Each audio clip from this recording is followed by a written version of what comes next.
Ralph Stokes is a friend of mine. I have known Ralph for a number of years. He's the Director of Partnership Marketing and Community Impact for the PGA Tour Superstore.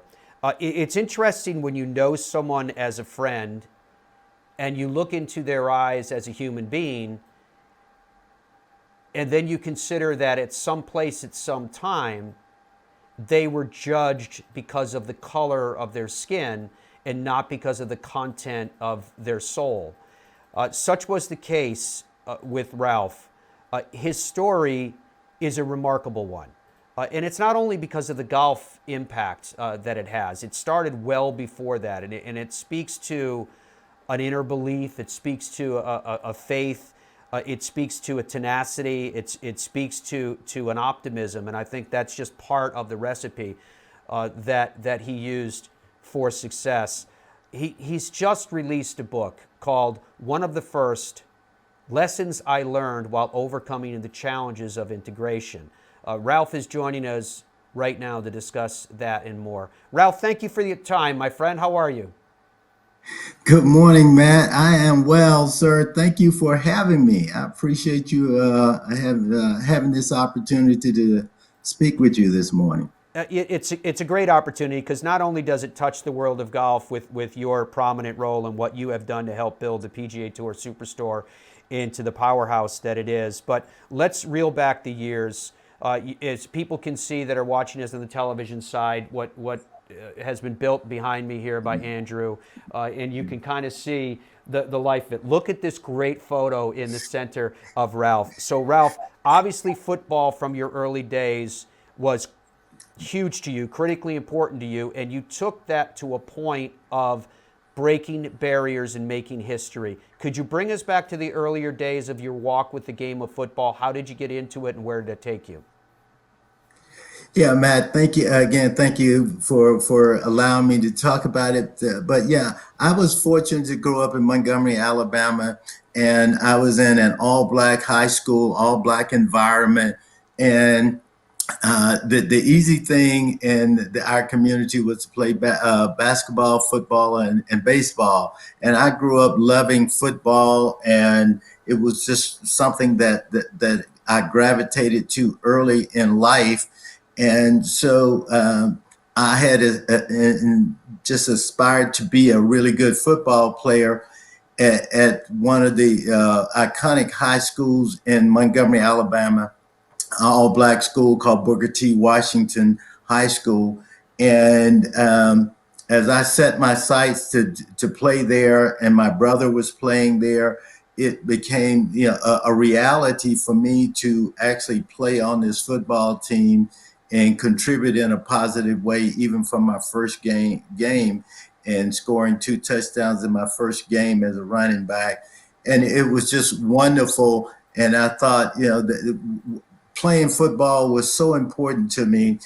But we had such a good team at this all-black school, but they had just integrated the school systems in the state of Alabama.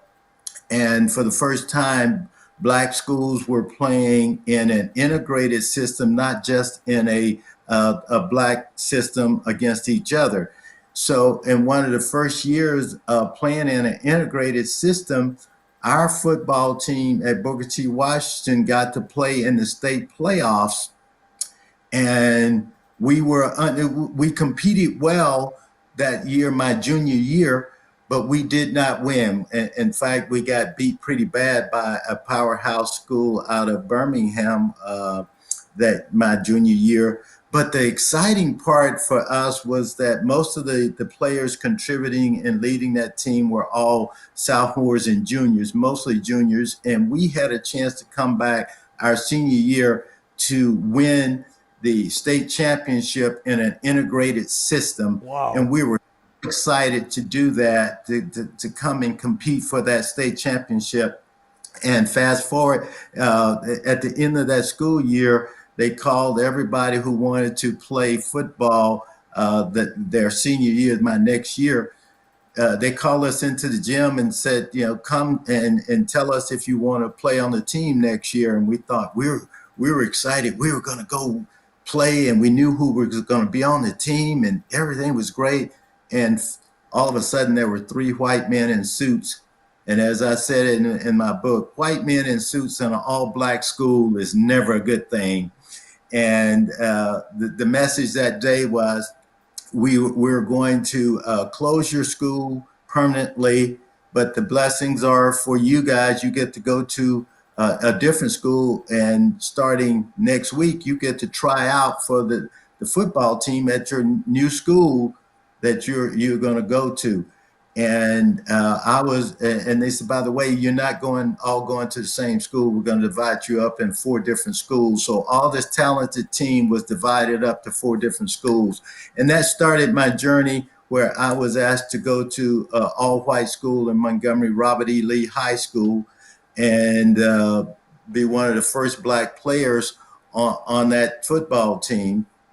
And we weren't exactly welcomed by the community, but the coaches and staff was very good, and they brought us together, and we ended up that year blending together as a football team, and was fortunate enough to win the state championship.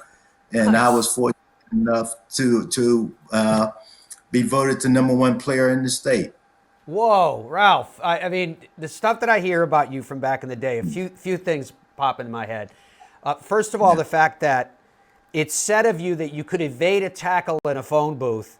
But the thing that strikes me even more is that, dude, you're too young to think that you dealt with this level of racism or oppression in your path. It's hard to believe, and critically important for all of us to grasp, that this was still happening as you were a student. Now, the fact that you won 2 state titles in your high school years, and that you emerged as the #1 player with everything that you had to go through to get there is amazing. So I have a zillion different questions in my head.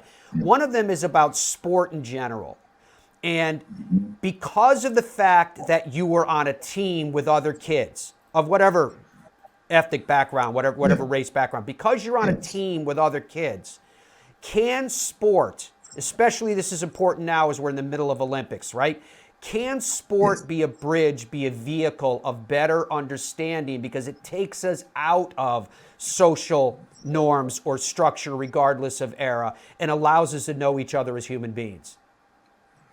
Absolutely, man. I think sports is a great tool to instrument to drive people, bring people together.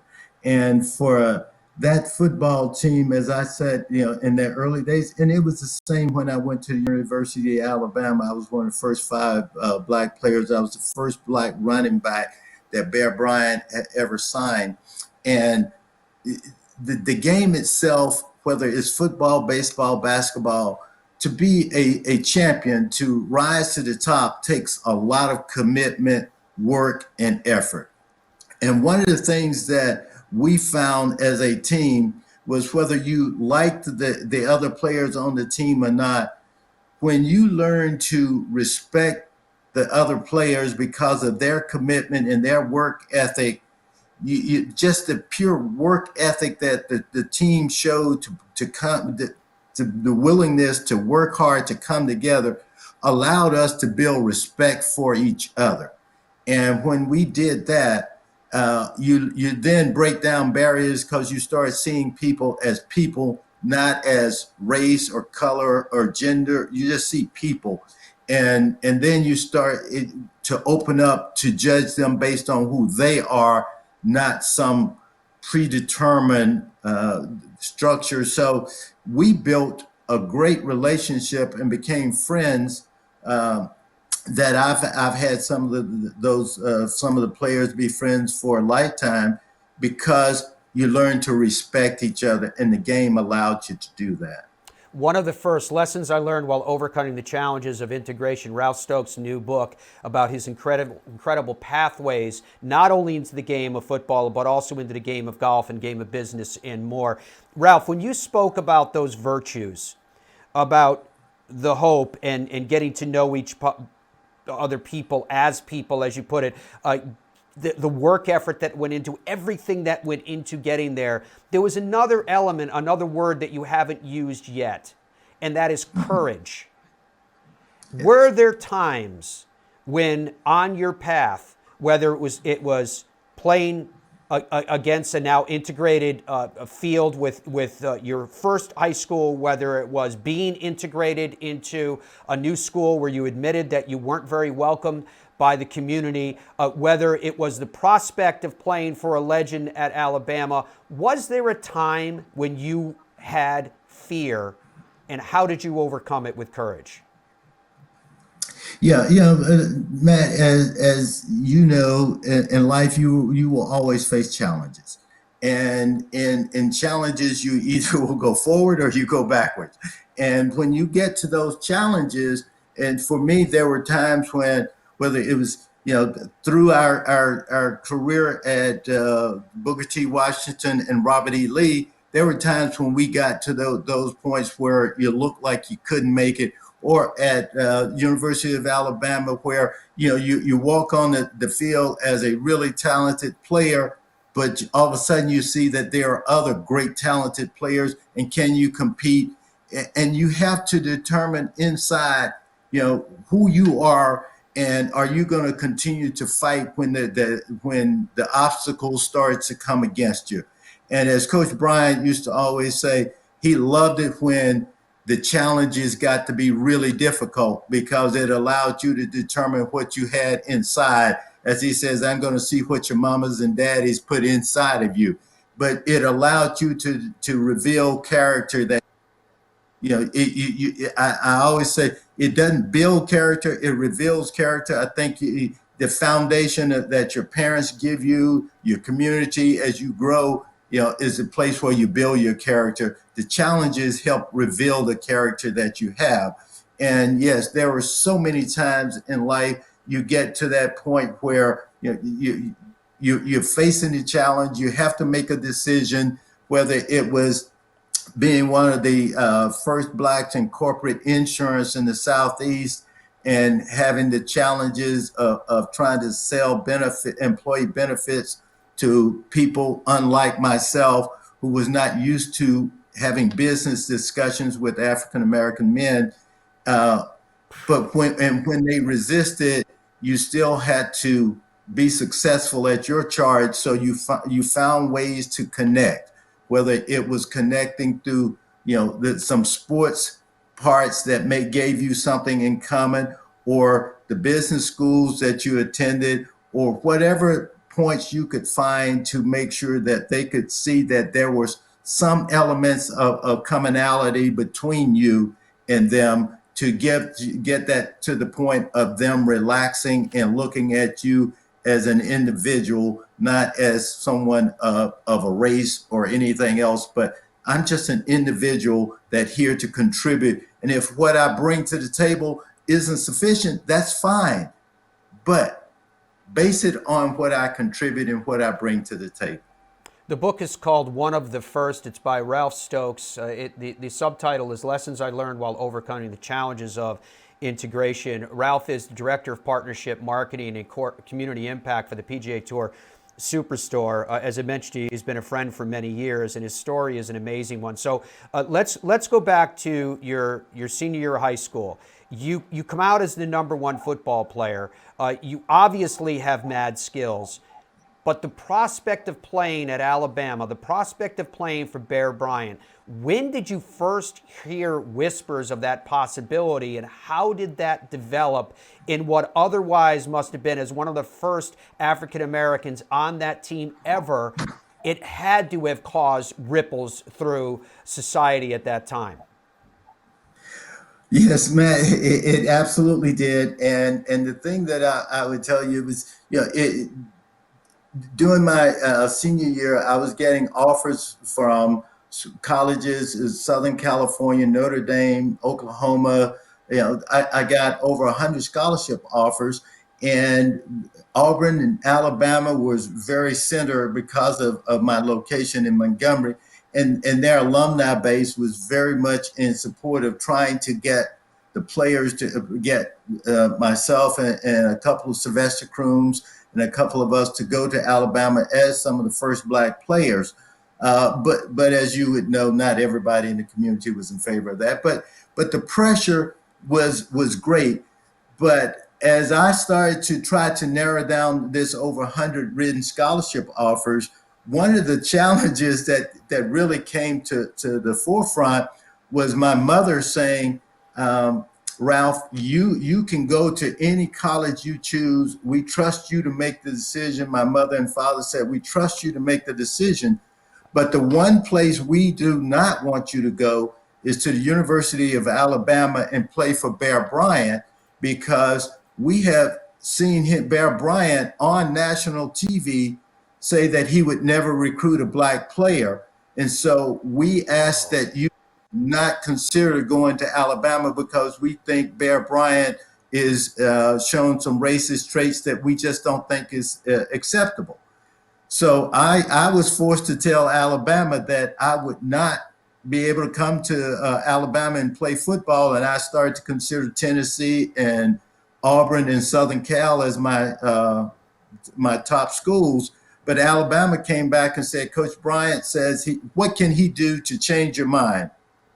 And my mother said, Coach Bryant needs to come to Montgomery, Alabama, to my house, because I'm not going a step to see him. He needs to come to my house, look me in the eye, and tell me he didn't say that he would never recruit a black player. And so Coach Bryant says, I'll be happy to come. And so one of the classic stories in my book, and Turner Broadcasting did a piece on it years ago, was that confrontation between my mother and Coach Bryant to face off about what his racial position was. It was very, very interesting, and I tell that story in the book. The book is called One of the First Lessons I Learned While Overcoming the Challenges of Integration, by our guest, Ralph Stokes, wherever fine books are sold. Ralph, I'm curious, in your path, at least in those early days, and then as you noted in your early corporate days as well, when you face racism, when you face judgment, when you face hatred, how do you not react to it? And I'm asking this as a human being, because it's hard to not react to anger or hatred or judgment in a similar tone. How were you able to stay balanced and stay focused on what was right for you and not allowing yourself to be pulled into the negative? Matt, yeah, I was taught early in life about faith, and I believe there's a God that brought us all here for a purpose and a reason. And one of the things that I was taught early in my life through that faith, that I have a purpose. And my purpose was revealed early in life, that part of it was together. But I was also taught by my mother and father not to ever lower yourself to their level. And so many days and so many times people are, the racist attitudes come out of pure fear and ignorance. And I'm not calling the people ignorant, but their reactions are based in lack of knowledge. And so many times my first thought was, I'm never going to lower myself to your level. I'm not going to allow you to bring me down. I'm going to realize who I am, and I'm going to walk by faith to do the things that I know I've been empowered to do. So I refuse to allow you to, one, define me. I will never allow you or anyone else in the world to define who I am. And I knew who I was, and I know who I am, and I trust the skills and abilities that I've been given. But I want to bring you higher to my level, not lower myself to your level. So I will always walk in a way that I want to represent me, not allow you to force me to lower myself to a level where I'm going to get into a name calling situation, or believe that I'm less than you. I never thought that I was greater than you, but I always walked into the situations, whether it was at Robert A. Lee at University of Alabama, or into some of the major golf opportunities that I've faced. I always saw them as opportunities to demonstrate that here's a black man with skills and abilities that can execute to a high level, and I can show you that I can do the job as well as anybody else. And I will open doors for myself, but more importantly, I will open doors for others like me that will be given opportunities because of the successes and things that I do. So I try to always keep myself at that high level to never allow you to lower me to a level that I didn't want to be. It, it reminds me of Corinthians 13 with faith, hope, and love. But again, there's an element of tenacity. There is an element of courage. There is an element, respectfully, of not backing down. There is an element of dignity. All of these things mix into that formula that you have made such a successful life from. Ralph Stokes' book is called One of the First Lessons I Learned While Overcoming the Challenges of Integration. And I will ask you in a moment about your pathway into the game of golf, because it's been a significant impact there as well. But before I get to that, Ralph, I think it's more important that I ask you the question about young people today. Obviously, we are coming off an era now, it will be, I think, in the eyes of history, when we saw massive protests around the country in the United States that were clearly a sign of deep inbred frustrations.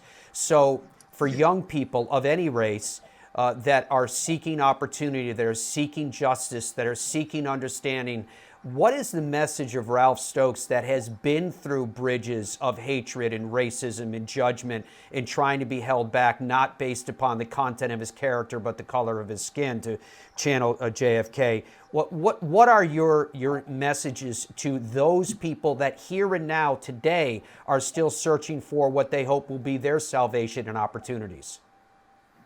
For me, Matt, I had the opportunity to be one of the first African Americans opening doors in several of different arenas. And for me, that has been very good. But there are still a lot of doors yet to be opened. And for people, whether people of color of any race, when you get those opportunities, you have to continue to believe in yourself. But one of the principles that I live by, my father phrased it often as do right and right will follow you, or, treat people the way you want to be treated, or those common phrases that you've heard for years. And at the core of it is trust and believe in yourself, do the right things, and eventually, sometimes it doesn't seem, as my daughters would say when I say do right and right will follow you.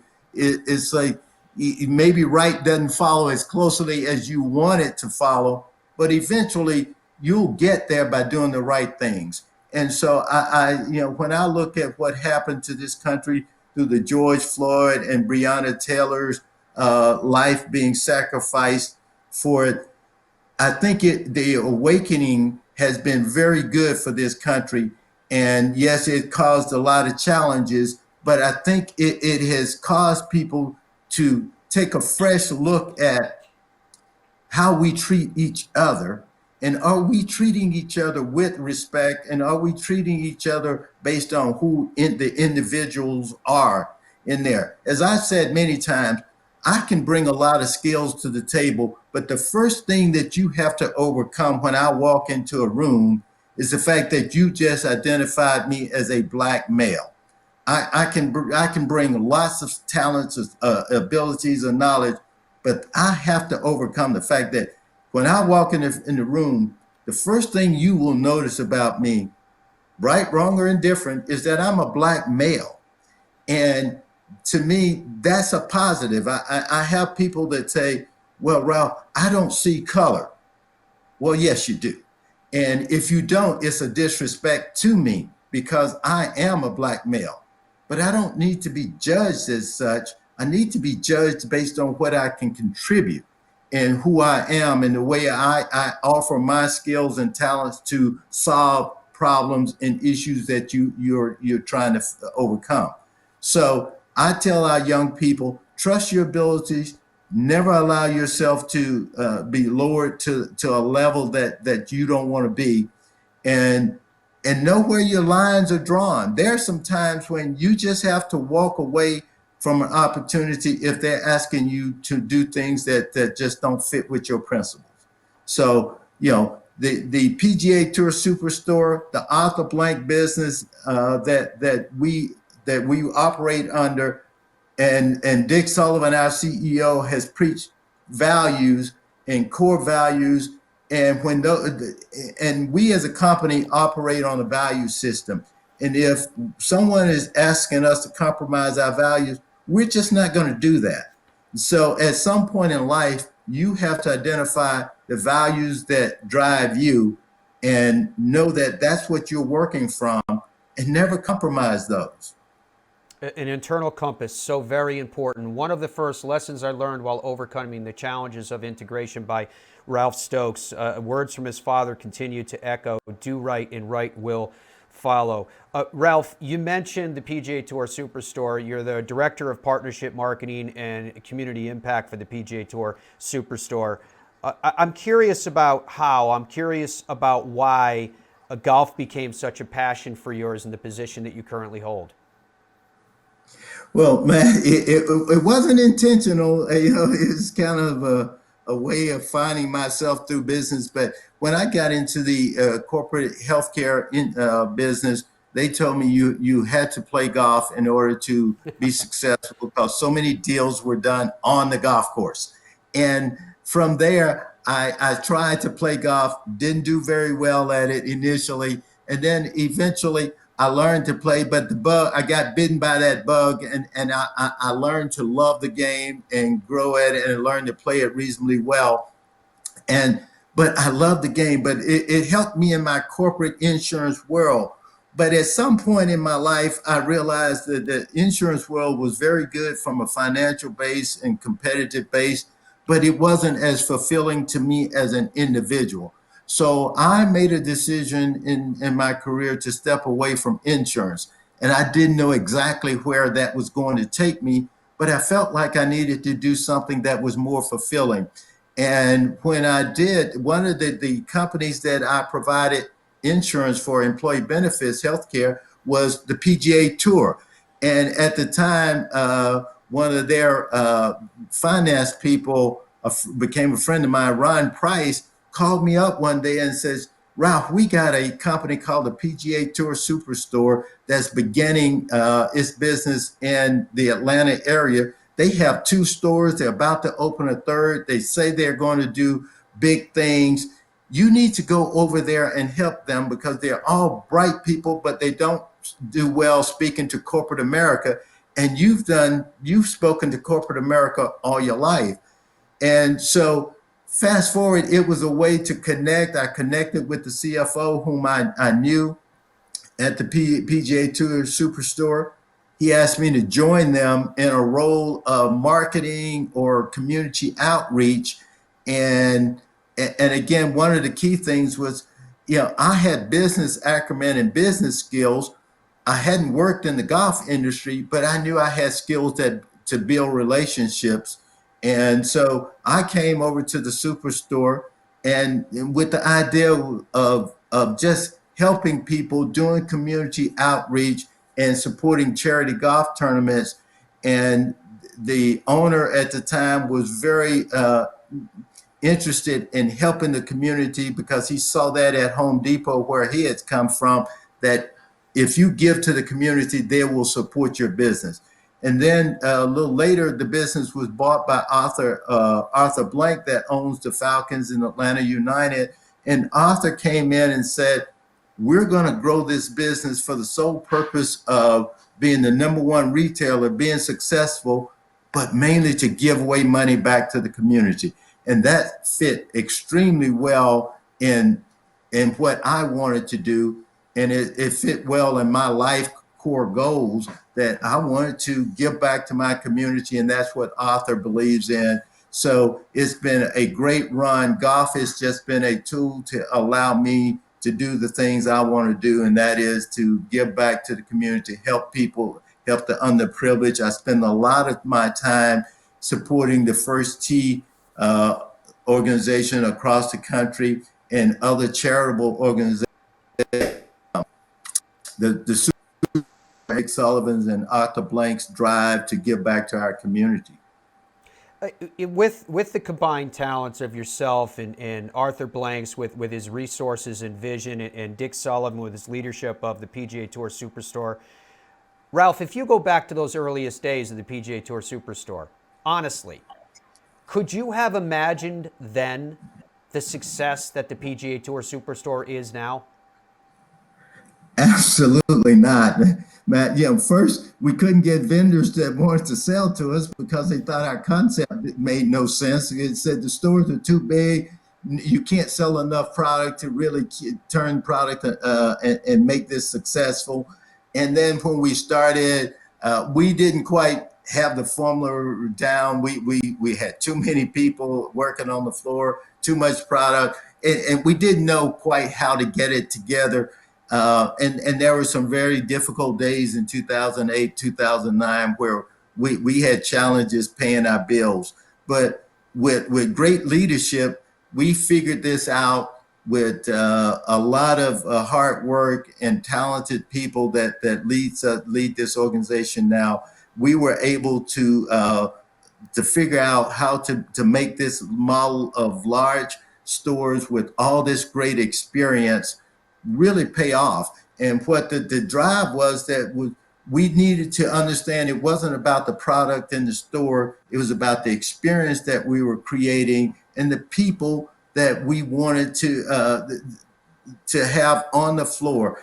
We needed to have great people and the best trained in the industry so we could create a great experience for people. Everyone tells us that, in today's time, nobody wants to go into a store. They want to buy all their products online. People like buying online, but they prefer a great experience if you can create that. And inside our stores, we've created this great experience by having the best and most well-trained people in the industry. And it's produced really well for us. So the formula is working. And the key is to get really good people, train them well, and empower them to make decisions and treat the customer the right way. We always want to say yes to the customer. The customer, the big deal is to make sure they get the right product, not spend the most money.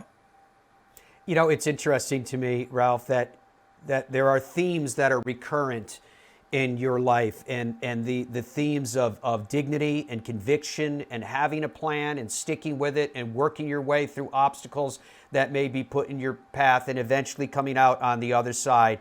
The fact that when you talk about golf retailers in America now, the PGA Tour Superstore is first. They're in the number one position. And the fact that your book is called One of the First, Lessons I Learned While Overcoming the Challenges of Integration, is just one more bridge between philosophy, execution, hope, faith, and love that is the foundation of everything that you've done.